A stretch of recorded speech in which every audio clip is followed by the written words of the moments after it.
Welcome back, everyone, to another episode of Fake Nerds Watch for Star Trek Discovery, Season 4. This is Episode 9, Rubicon. This time I don't need to rely on Mike to give me the titles, but I am here, as always, joined by Michael Karls of the Downright Nerdy Podcast.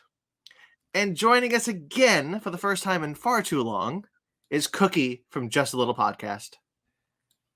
What is going on, guys? Thank you again for bringing me back, because I've missed you guys, missed talking Star Trek, and I'm happy. I'm happy to be back. We missed having you on every episode. We're like, man, I can't wait for Cookie to come back. Oh, that's not a fallacy either. He's been so annoyed. He's like, we need an actual Star Trek fan on this show. No, we just need someone to balance your cynicism. I've been trying to do better. It's just they're making it so hard. They really are. To be fair, this episode probably didn't help anything. So why don't we first off, though, because Cookie is back, I want to, and you have not talked to the season of Discovery so far. I want to know what you think of the season so far. You guys touched about it a lot when it comes to the family concept or lack thereof family, and there is still a massive lack of family in this thing, and they're trying very hard to think that they're going to be pushing that family aspect into it, and it's not there. I had really high hopes for Star Trek Discovery. I honestly did. And for me, it's like, it's the weakest Star Trek there is, in my opinion. And I think their main reason why is they're trying to push the envelope so much on current trends of what's going on, and they're losing sight of Star Trek. And you get glimpses of it, which is beautiful. And I get so excited about these glimpses, and then I get discouraged again, and I get excited. So it's like this roller coaster effect. And I'm hoping and praying that each episode continues to grow and get better. And this episode didn't. it really didn't. But I enjoy watching Star Trek. So I'm enjoying the series as a standalone. Hey, let's take all the Star Trek I've ever seen, take it out of my mind, and just watch this for what it is. And it's an enjoyable ride. Well, it's definitely enjoyable. For me, like I keep talking about, like it's just kind of nice that every Thursday I have a new episode of Star Trek that I can watch. Absolutely. You know, regardless of the quality, like as long as it doesn't make me mad, I'm happy to just watch an hour of Star Trek for a day. Absolutely, and I think that's the way I look at it as well. I think that it's an enjoyable adventure. It's not necessarily a Gene Roddenberry Star Trek adventure, but it is nevertheless a sci-fi adventure with a lot of whispering from Michael. But I mean, what can I say? She's definitely a whisperer. She likes to talk at a really, really low level. I'm so sick of that. But anyway, okay. So thank you. Have you watched Prodigy, by the way? So I haven't started it yet. I need to. I have not, and okay. I think that's something that I'm really looking forward to.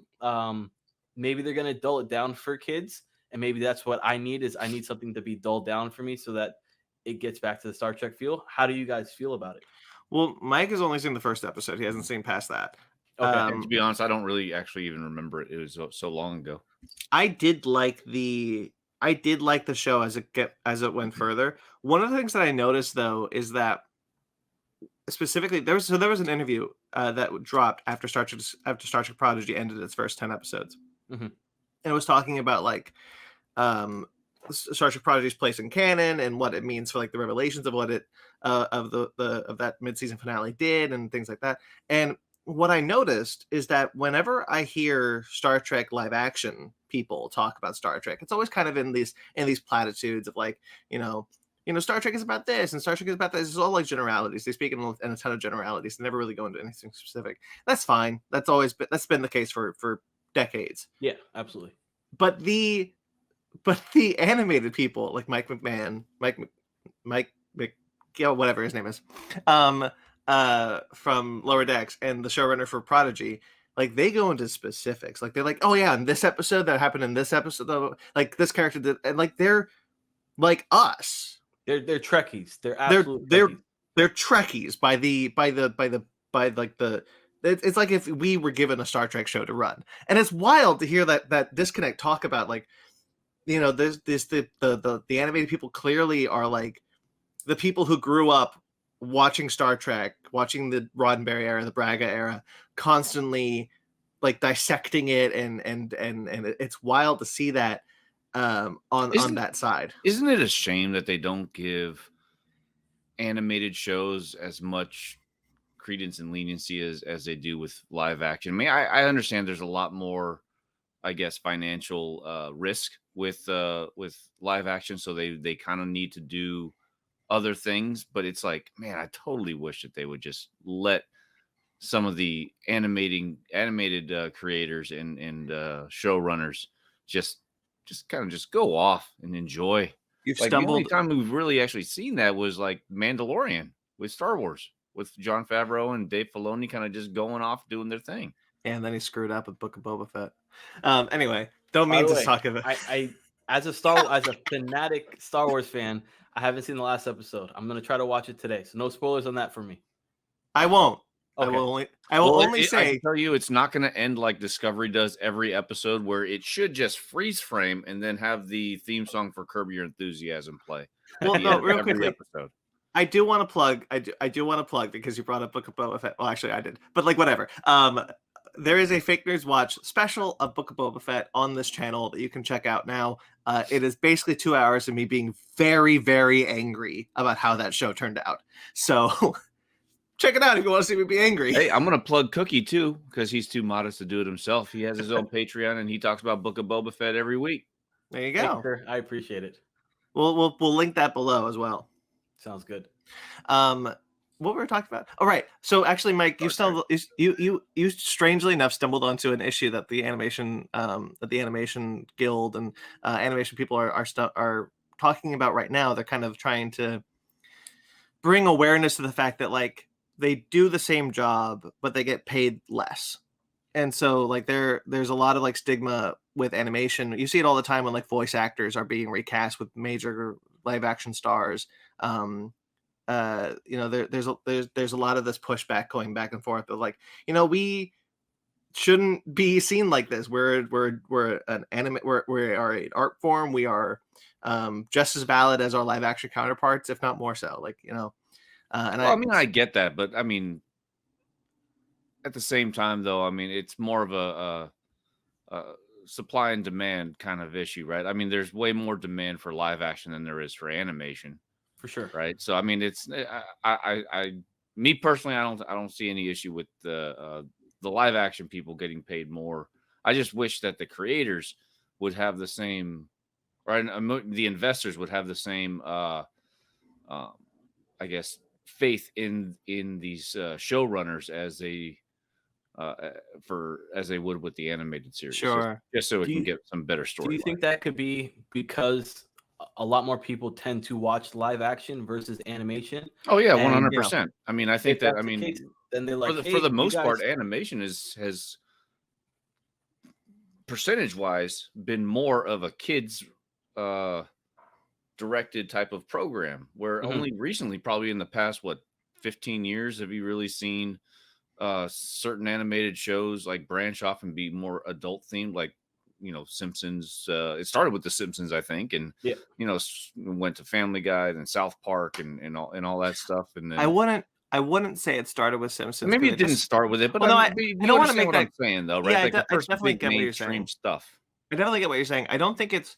I don't want to make the blanket killing that started with Simpsons because I recently saw a Hanna-Barbera clip from a show that they did that's far more adult than even like something that we'd see with like the Simpsons back then. So I wonder if it's even an older Also, thing the we just don't definition know of about it. adult was a lot different back then. Like Hanna-Barbera, they used to also do Flintstone cigarette commercials too. So That's I mean, true. like, so it's like it's all relative to the times, I think, as well. Anyway, So do you guys think that with live action, like as in Discovery, the overall aspect as far as the theme of the plot that they're doing is not necessarily so advanced because they're trying to play it safe and there's a lot more people invested in watching live action, hence Discovery versus Lower Decks, they can push the envelope and say, you know what, we're going to give you guys a lot more creative freedom because you guys aren't bringing in as much of a commitment to the audience as somebody who has live action like Discovery. Well, I think it's more they don't have to worry about as much losing as much of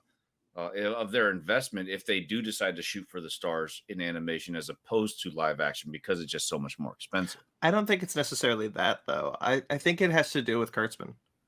You know, You the think so? buck stops with Kurtzman with all these shows. Like I think it has to do with the fact that like he has a certain amount of control when it comes to various shows, and it trickles down from there. He doesn't care about the animated shows, you know, like so he gives Which them is free which is rein. why he's not giving them the or he's letting them do whatever he Right. wants because So they he- have a smaller budget. so they don't if have the the buck they don't stops with have him, the he's the one making these decisions as to like monetary values of the shows. well, I think that I don't even think that's the case, but like he doesn't have the he doesn't have the pull on the animated shows. So the animated shows very much have like they can just kind of go wild with whatever they want to do, and they still have to deal with some constraints. Like everything's got to go through him. Like a lot of it's kind of like the old Legends canon for Star Wars. Always went through Lucas. Like Lucas had to approve it all. He didn't give a shit about any of it, but he always had to like look at it and be like, okay, yeah, whatever. But like, so like that's what's happening. I think, and I could be wrong. That's what's happening with Kurtzman with the animated shows. Like, all the scripts have to go through him, and he's like, whatever, because he's actively in development with Discovery and Picard and Strange New Worlds, and he is actively working on those shows where he's not with Prodigy or Lower Decks. So do you think he is the negative influence that has Yes. caused fans like ourselves to not necessarily enjoy Discovery to the possible fulfillment that it can be? Duh. So then Always. we need to send off a respectful but really, really mean email to him and let him know how we feel. I don't like Have, Kurtzman. have we become keyboard warriors? No, I would never do that. But I don't like Kurtzman. I have not liked a movie he has written since Star Trek 09, I think is probably the last movie I liked that he wrote. Yeah, I don't know. I wish Kurtzman did not have the pull on Star Trek that he has, because he is running the show. He's the captain of the ship. And I wish that were not the case. Okay, that's enough behind the scenes talk. Let's get into the episode. All right, so 12 minutes in. Let's talk about Rubicon. What do we think of this episode? I'll start with you, Mike. I want to know what you thought. I was fairly bored through most of it. Yeah. So I mean, it was quite boring because it was a bit predictable. Everything that I kind of thought about what would happen in regards to Michael and Book, her, you know, going off. The one segment that I thought was actually kind of fun to watch, didn't really add anything other than the fact that hey, that's fun to look at kind of stuff, is when they're playing the cat and mouse with they jump from Book jumps and then she jumps, Book jumps, she jumps, and I was like, oh, that's visually aesthetically pleasing. I like it, you know. But I mean, there was no doubt in my mind that Burnham was going to be able to talk Book down, and then what's his face is going to betray Book and shoot the thing out anyway. And then I actually lightweight predicted, I'm like, hey, the DMA is going to go away, but if this is such an advanced species, they're just going to add another one. Okay, cool. Whatever. Cookie. I am honestly right there with Mike. I think I got some Deep Space Nine vibes, and I got Mr. and Mrs. Smith vibes, which I think like that jumping around was that Mr. and Mrs. Smith. They're like, oh, you remember this? We did this, we did this, we did that. And I was like, oh, that's pretty cool. And I enjoyed it. But it was 100% predictable. Everything kind of just played out exactly how I thought it would play out. I was honestly hoping for something completely different. I was hoping they would take it where the DMA ended up having somebody fly out and they're like, hey, or whatever, you need to stop. And they just shot. They didn't even ask questions. If they did that, that would have flipped the script so much. And that would have been a huge callback for me for Deep Space Nine, or even the Borg, with not knowing what this is and just an instant attack. Like, hey, we're taking over. It's assimilation or you're dead. You know what? You know, it's funny. I had almost the same exact hope for this, but instead of the DMA, the species 10C coming out, is they sucked both ships in, and then they were on the other outside of That'd the be cool. galaxy. That's what I thought was going to happen, or should have happened, but I knew they wouldn't. They weren't going to do that. I want to start my initial thoughts with the promo for the next episode. I didn't see it. So it's on YouTube. Check it out. Go ahead and spoil it. I don't want to watch it. So the promo for the next episode has them deciding, okay, we're going to go through the galactic barrier and we're going to make first contact. We're going to talk to these guys. We're going to see what's out there. That's this episode. That should have been this episode. This episode was a filler, and an episode that is a season that is so structurally serialized. Every episode needs to progress the plot. Every episode needs to work out. It's also got another issue that like their subplots just don't match the tone with what's happening with the A plot. Like the B plot is Saru and the Vulcan president romance Love bit, it. I love them. It has no place in this episode. No, not at all. Not at all. In this season. Tonally and structurally, it's out of place. Like I don't understand. Like why is Saru like, hey, this thing can destroy galaxies, but man, you know, I kind of like this girl, and I really don't know what I should do about it. Like, what are we doing? Like that's a subplot for downtime. Yeah, they're trying to give that human element so that you can connect with the characters, but it's not needed here. I think that there could have been a lot more character development and a lot more other people. That would have been great. Oh, like if we got, go ahead. No, speaking of character development with other people, we have the most ham-fisted character development for the bridge crew I have seen in quite some time. Hey, we finally get a security officer.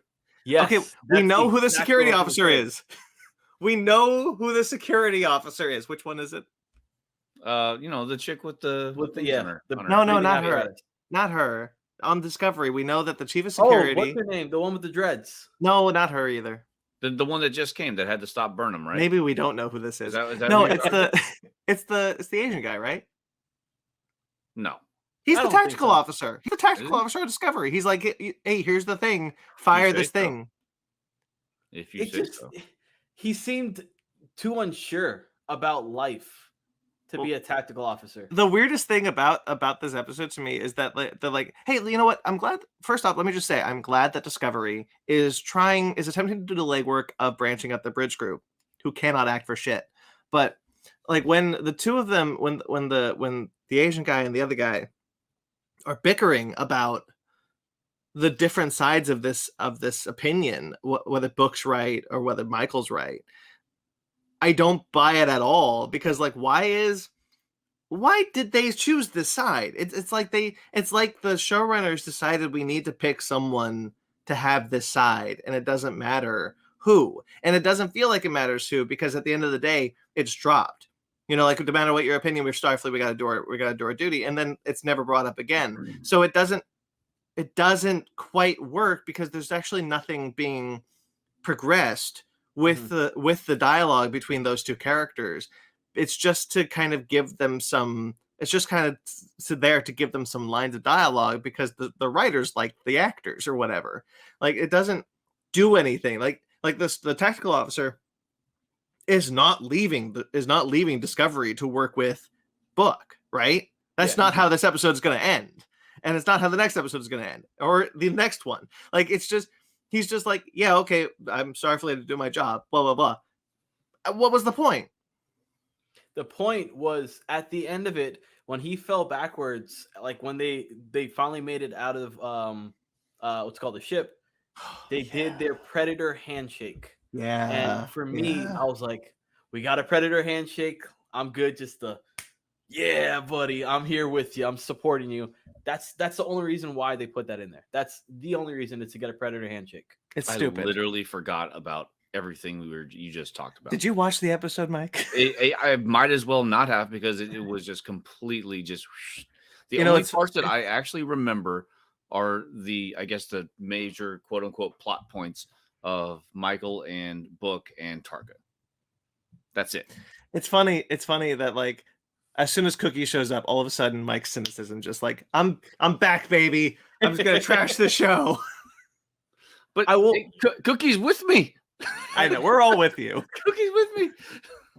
But in retrospect, I think that taking Saru, even though I absolutely love Saru, I love the Vulcan president.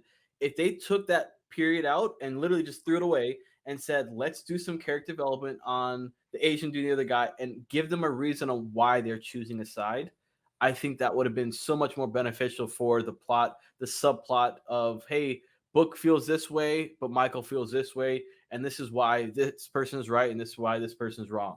You Or see, I'm giving going complete opposite. I'd rather have them do an entire episode as to why this relationship between Saru and the Vulcan president I would love that. is important. Give you me know? that. Because think it is it's obvious this important, bridge crew's not important to the creators. So I would why would I love, care about it if they don't care about them? honestly, like in a differently structured show, yeah, I would love to have an episode where it's like, okay, let's just have a quiet episode. Let's just do an episode of Saru and the I'd love president to and see Saru and oh god, what's her name? Tarina. Tarina. Tarina. So I'd love to see Tarina and Saru just Taru. one episode. That's their pet name. That's so That's it. sweet. I could see that on a Valentine's Day card. Right. But I could see them, sharing like a pina colada on Ryza, just to see what would happen. Why not? I really like her. I think she's really good. I always kind of go back to this word balloon episode I listened to many years ago with Jason Inman, who he's like, and something always resonated with me that he said. He was like, you can always tell who knew what Spock was doing and who didn't. Like whenever we see Vulcans, like Spock's the template for Vulcans, and so like whenever we see Vulcans, you can always tell who gets it and who doesn't. And the people who are like, no, Vulcans have no emotions. We're emotionless, and we're blah blah blah. That's my issue with Sarek in the beginning of Discovery. And you know what? I'm sorry to interrupt you, but I think that's the only thing that I think that Discovery has done extremely well. Like not just good, but extremely well. I love the mold between Romulus and Vulcan, because it, especially 700 years down the line, it makes everybody a Spock that is kind of dealing with both the both emotions and suppressing emotions, right? Yeah. So now everyone from Navarre is essentially Spock. Yes. A little bit, yeah. And I think that Spock he was the inventor of that, or the not an inventor, but he was the first one to introduce us to Vulcans, right? So and I think that's really interesting watching like the difference between like Sarek in the beginning of Star Trek Discovery, who is awful actor, awful version of Sarek. I hated him.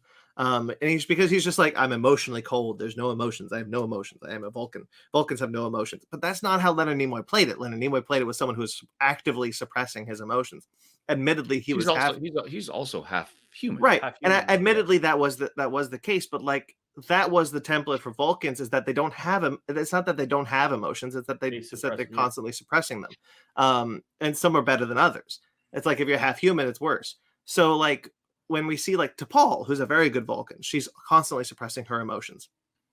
And then when we see like President Tarina, she's constantly suppressing her emotions. She's got it. Like she knows what she's doing. She knows how to play this role, because she is someone who, when you watch her, you can clearly tell she is very into Saru.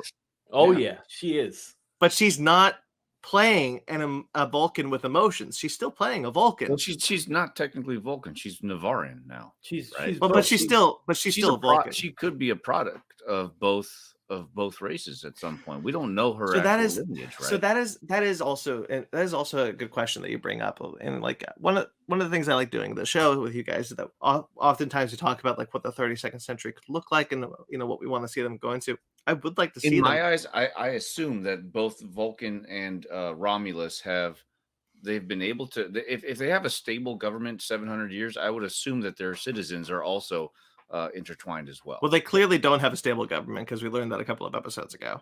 Stable enough to name their entire planet Navarre and have multiple people. Yeah, but we can rename our planet. We can rename our planet whenever the hell we want. It's not hard to rename a planet. Not really. They I doubt also we elected could. a president, though. They elected a president, and it seems like she's a pretty darn good president. That's true. So I think that I would like to see. We do get the impression in the third season, when we first see Navarre, that Vulcan and Romulan societies are still split, whether or not they have a government that works for both of them. They haven't merged the bloodlines as much as like there's not quite the melting pot of like these are all half Vulcan, half Romulans, which essentially would be the same thing. But like we haven't seen that yet. And it does feel like that's still kind of a 50-50 split almost. I do wonder if maybe Tarina is different, or maybe like how many of that society are actually Vulcan Romulan merged.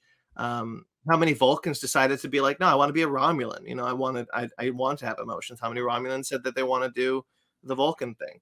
I think that's an interesting idea that, they're never going to go because like, whatever, we got to do a big world ending, a big galaxy ending universe thing. I gotta say though, I loved Culber's response to Saru when he goes to him for help at the end. He's all like, too. "With all due respect, you're being an idiot." Yeah. I was Me like, too. dude, we have few wins lately. Take this win, It's so Go- it's so Don't go ridiculous get after her. when Saru does that, when it's like, yeah, I'm gonna decline. It's like, and I was like, you're an idiot. Yeah. 100%. But When you were I thought that talking was a about great Brandon, moment. I love that moment. when you were talking in regards to kind of getting more of a backstory on the Vulcan culture, I think because society now doesn't allow for 22, 26 episodes, that's too long. If we had that, they can theoretically make this show beautiful, but they're crunching so much data into 8 episodes or 10 episodes, or whatever the case may be. They're crunching it so much that they're trying to go and pack everything in. And then when they pack it in, they lose sight of, we have to go and talk about this. Hence why we get an episode like this, where it's like, do we really have to talk about this? Do we really need this episode? Question: would Yeah. you rather have 10 episodes of our normal 50 to an hour, or double the amount of episodes but only half hour, 20 to 30-minute episodes? Double the episodes. Double the episodes. Me too. If it was good plot, I would say double the episodes and give me 30-minute segment. If they could do it back then with less technology, why is it so difficult for us to do it now? Because you're barking up the wrong tree. It's not how the structure of the episodes. It's the serialized storytelling. It's the fact that Discovery has fallen into a trap that was set in its first season, that every episode needs to progress the plot to get to the final episode. The final episode has to be. Plot is, then it doesn't really matter. But that's the problem. That's where the burn. That's where last season fell with the burn. Right? Nobody gave a shit who the burn was. The writers didn't even care who caused the burn. It was just a mandate that they had to solve it by the end of the season. Much like the DMA feels like.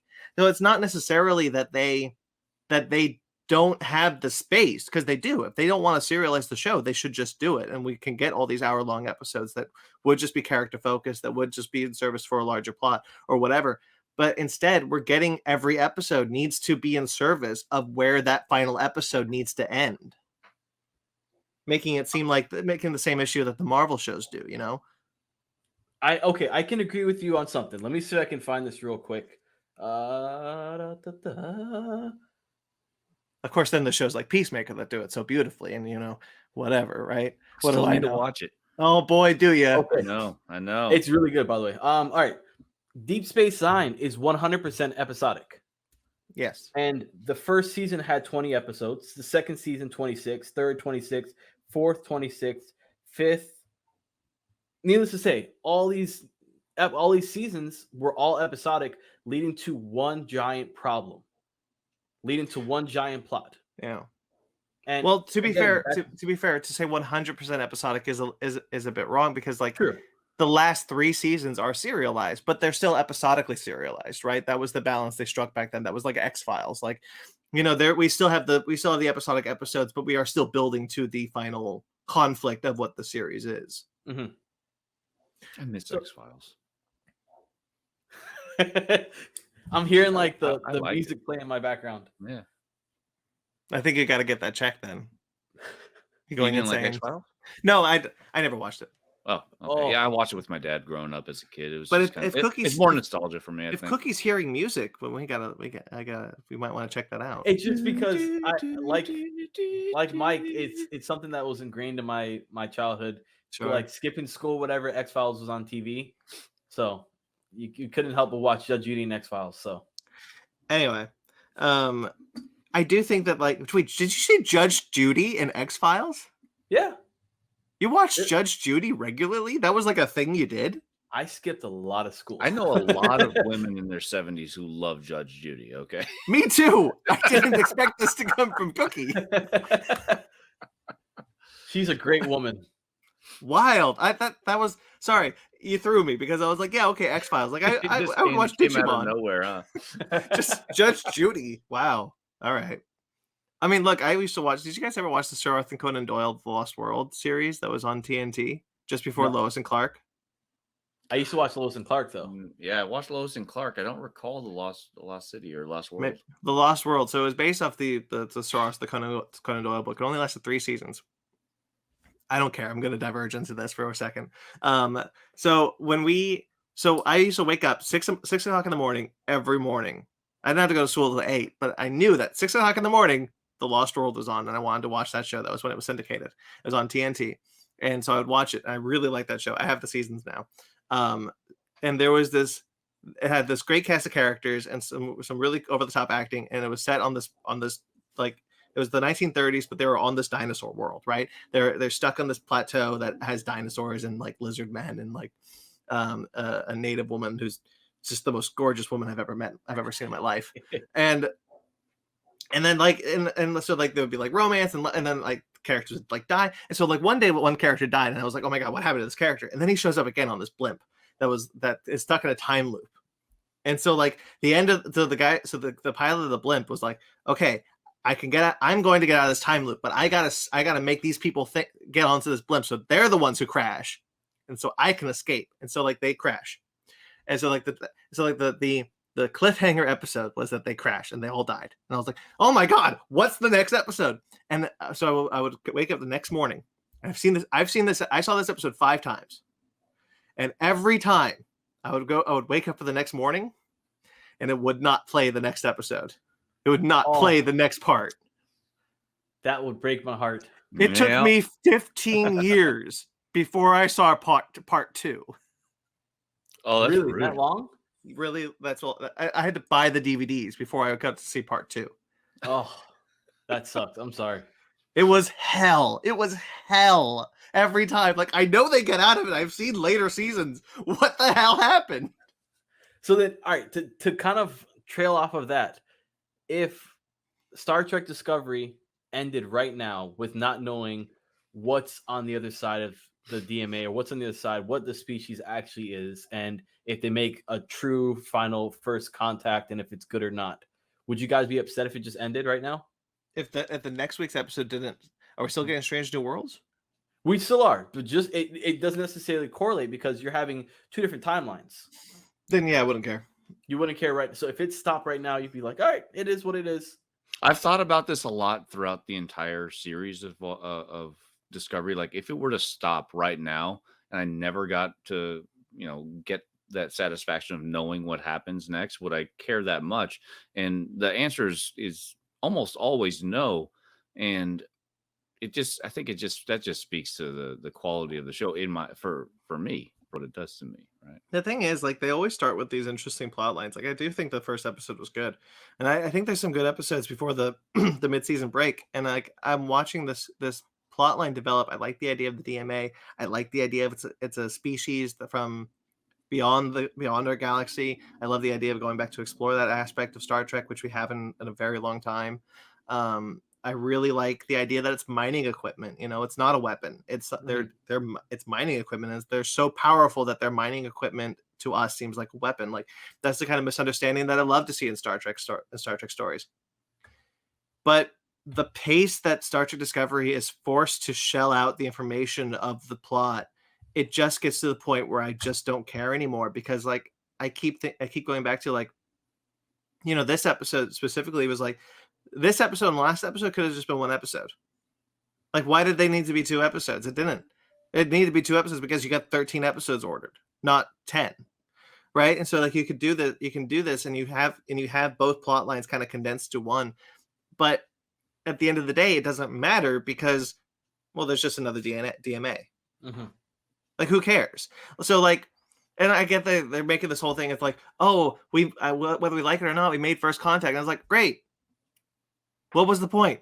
Yeah. It didn't do anything. You didn't progress anything. There was no progression of plot. There was no progression of character. There was nothing here. There's nothing. There's no meat on this bone. There's just tofu, right? It's fake meat. They're faking. They're faking. It, like I go to Thanksgiving for a turkey, not for a tofurkey. This episode was a tofurkey.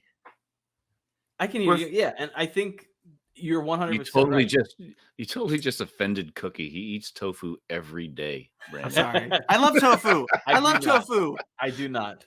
But I was just gonna say. Let me be clear to my vegan friends. God, my girlfriend is vegan. I love tofu. This is the first time in months that he's been on the show, and you just scared him off. I'm sorry.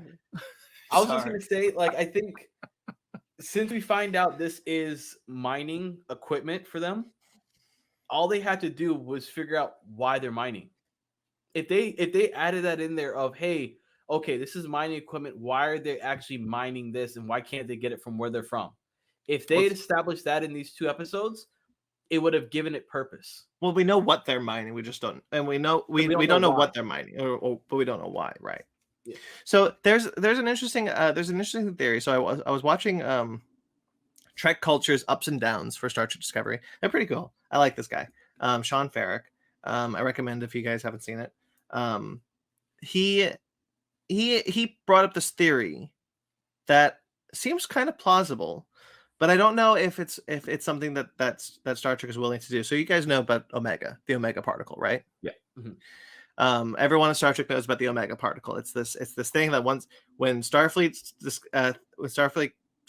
hears about it, it's shut down. The controller for the DMA looks interestingly like the Omega particle. Boronite is a key mineral for the Omega particle to create. Oh, is it really? Yeah. That was established in Voyager. Hmm. So the theory that Trek Culture ran with, that I don't know if it's plausible, but it's kind of interesting to think about, is that this society has stabilized the Omega particle, and that's what is running their society. Interesting. Very interesting. So I mean, that's something that could be neat to see. You know, it's something from Star Trek's past that 700 years into the future, we've actually seen it stabilized. You know, that actually shows some growth to the Federation. Yeah. I'd still rather have more substance in my TV shows than something neat to see that I could probably see and get out of a comic book. You know what I mean? Yeah, that's fair. And you go back to like this whole thing, like this episode has interesting character beats for Book, who I still like. Book. I'm happy with what they're doing with his character for the most part, and I think that like he has this whole thing with Burnham, like you mentioned, Mike. Like I do think they're cat and mouse of like they're like, oh, she's doing the thing from the thing that we did, and they're like, that's fun to watch, right? Because they have that history together, and she's like, oh, he did that thing. I know what this is. We're just gonna do this, and like that's fun. That's cute. I like that banter. It kind of gives them, it gives them more context to the relationship that I'm into. But like ultimately, we all knew that Tarka was going to push that button. Yes.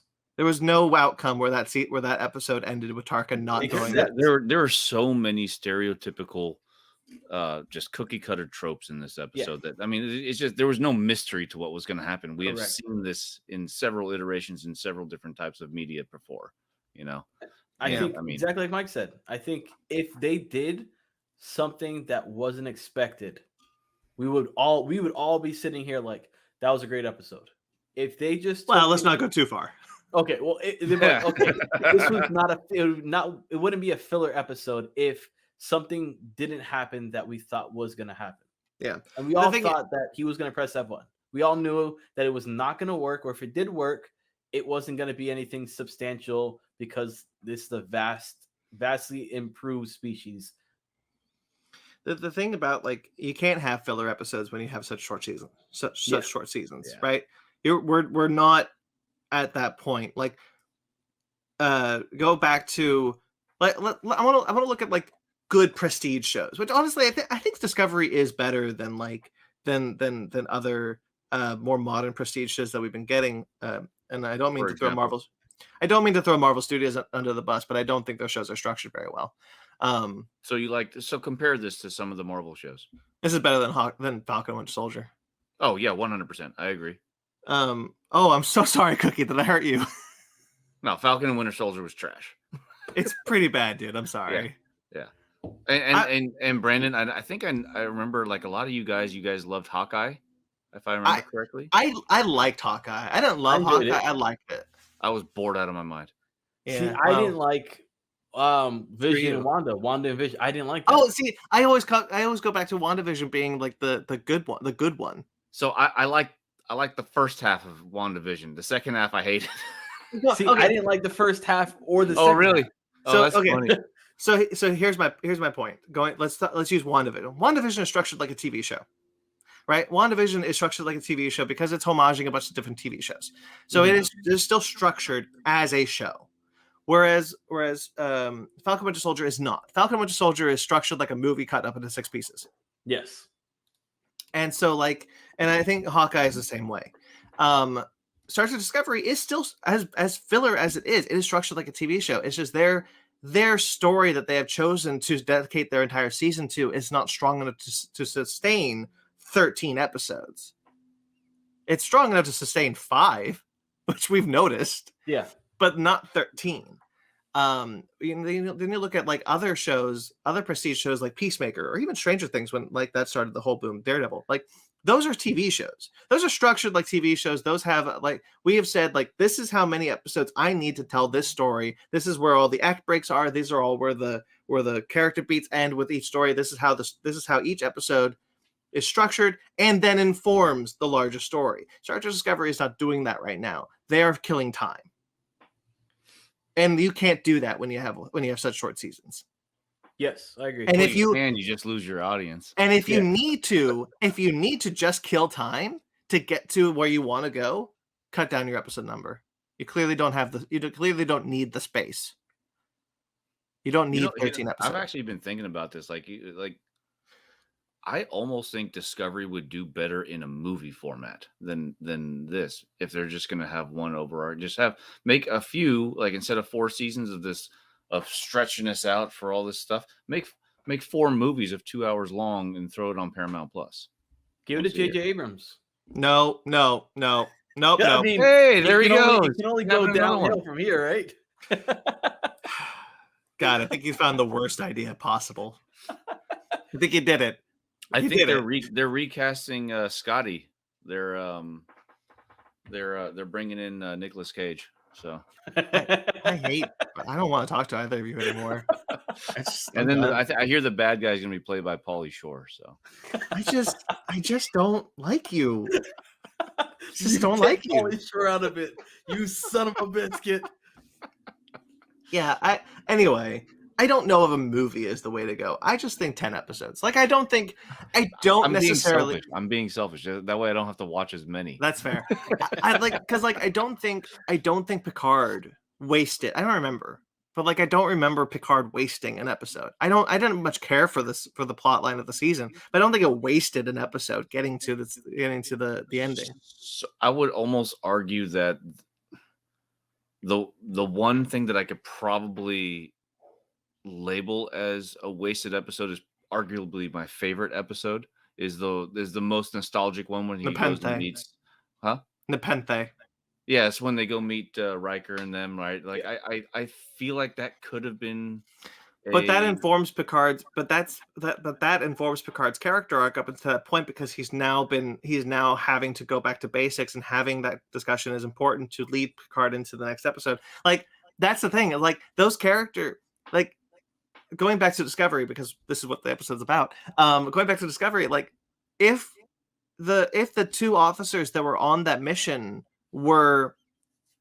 if that mattered, then one of them would have left Starfleet and gone with Book. Right? Like there is nothing important about that discussion other than to verbalize the argument for the audience. And that's bullshit. Like we don't need to. We know the argument. The audience is not dumb. And every now and then Star Trek Discovery forgets that. And I don't think all the time, but sometimes they do. And so there is nothing that informs any character beat in this episode outside of maybe what happens with Book.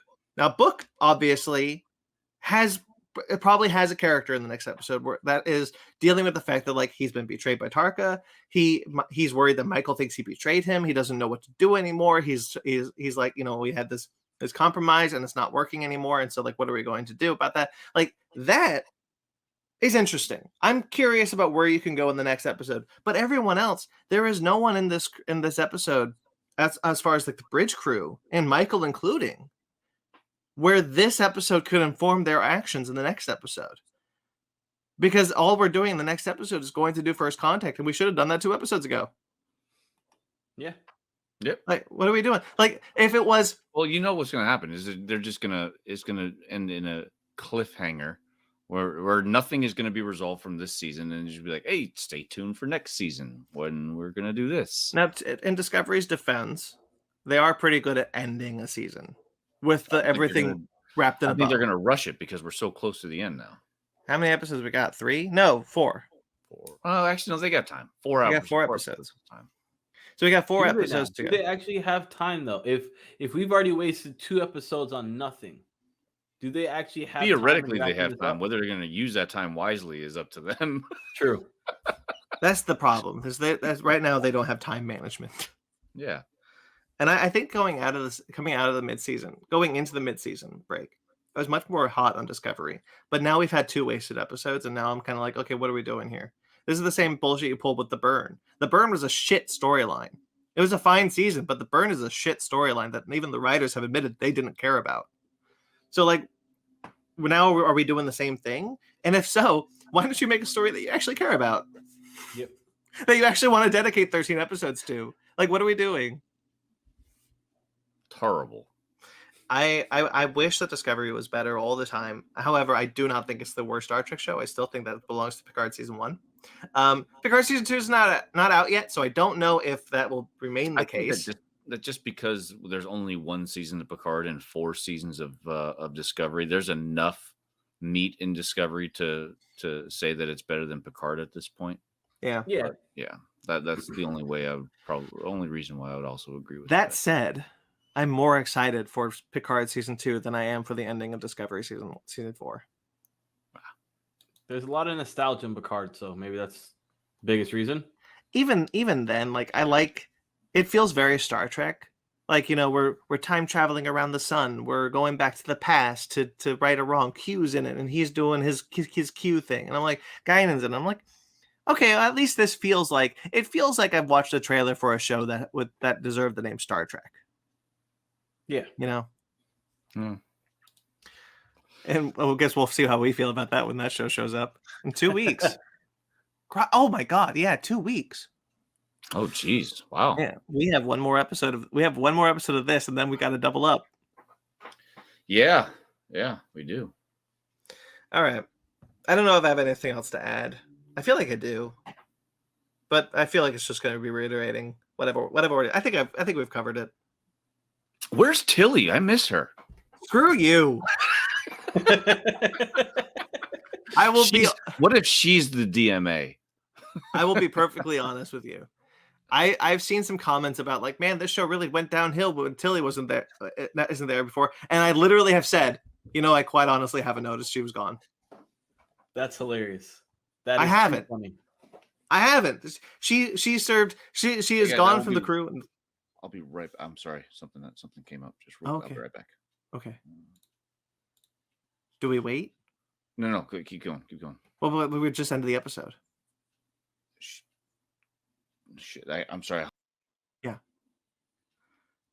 Go do your thing. Wonder what happened. I have no idea now. Is he okay? I think we offended him with Tilly. I mean, you offended me. But I agree with you. I once he brought it up, I was like, oh crap, yeah, where is she? I'm like, oh, that's right. She's gone off to go and teach and find herself. She'll be back by the end of the season, but like I haven't noticed she was gone. Very true. I mean, I forgot her name. The one that has a breathing apparatus now. But the fact that we didn't even talk about Non. Shit. Oh my God. We haven't even talked about Non. Okay, so it's a good thing Mike left for a second. Yeah, so Non returns for this episode. Man, 49 minutes into this episode, we forgot one of the pivotal moments. Non returns. I'm happy she's back because You're Sorry back. about that. Are you You're good. okay? What happened? I'll tell you guys later. Okay. So Non returns. We forgot to talk about Non. Non comes back after she left to be with her people at the end during season 3 of Discovery. I liked her in season 4 and season 2 of Discovery when we first meet her because she was Pike's security officer on the Enterprise, and I like that character. It never made sense to me that she was just like, yeah, I love Michael Burnham now. I'm going to go to the 32nd century, whatever. But I don't really think her presence did much because all she did was like, hey, they're firing on us. Like maybe we should do something about that. And Michael's like, no, we shouldn't. It was an accident. It was like, okay. And like that's the only thing that she did on this episode. And I was kind of bummed because I'm like, I remember liking you, but I don't remember why anymore. Yeah, me either. She was completely useless in this episode. Yeah, she's attractive. That's about it. Yeah, she's nice to look at, I guess. Yeah. I think she's a nice lady to look at. Yeah. Let me look at her again. Let me just take a. You like you like smirk. I'm like, you like forehead bumps. Star Trek Discovery. The forehead bumps do it for you, Cookie. Yeah, I mean, the breathing apparatus also helps too. That was cool that they were like, yeah, in the 32nd century, you don't need the thing anymore. That makes it so that you can't breathe in our atmosphere. I dig him. I dig it. Plus, she has that kind of. Plus, she's a security officer. She got that look where it is too early for this talk, Mike. She looks like she could whoop your butt, and I'd absolutely let her. That's 100%. We're gonna real quickly. Let's go a few rounds. A lot of animated shows are making like strong women with like realistic arms, and it's doing something to me. I'll be honest. All right. Anyway, now that I have succumbed to this, maybe we should end it. Okay. Ultimately, it's kind of a waste. All right. I'm done if you guys are. Yeah. The best part of this show, Discovery, is that we get together and talk about it and hang out. That is true. That is true. I always like doing it. Why don't we Cookie? Since you're back, why don't you go first? Plug your stuff.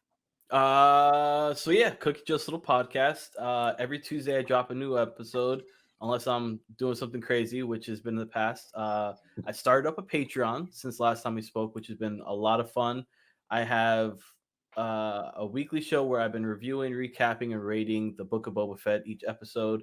And I started up a new show on Patreon with my friend from Certified Comic Shop, Jason. We're actually covering the history of Star Wars from the conception all the way up into where we are now. I have another show in the works where I'm talking Harry Potter. So comparing the movies to the books and everything in between, and kind of just talking Harry Potter with my good buddy, Matt, the boy who had 7 on Instagram and on YouTube as well. Yeah, that's about it for me. And I'm here. I love it. Hopefully I will be on Mike's show where we get to go and review a movie. I'm excited to be back onto that. So yeah, thank you again for letting me come back to the show because I've honestly missed it. Missed talking Star Trek with you guys.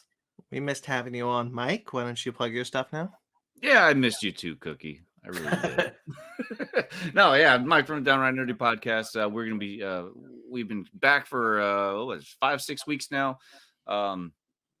Every Saturday morning at 9:30, catch our debut on YouTube. It's also available on Spotify, Apple Podcasts, all your favorite podcasting apps. Be sure to give us a follow, like, a review. Really helps us out a lot. Really appreciate it. Our most recent episode, well, I'm not sure when this episode will air, but one of our recent episodes, episode 75.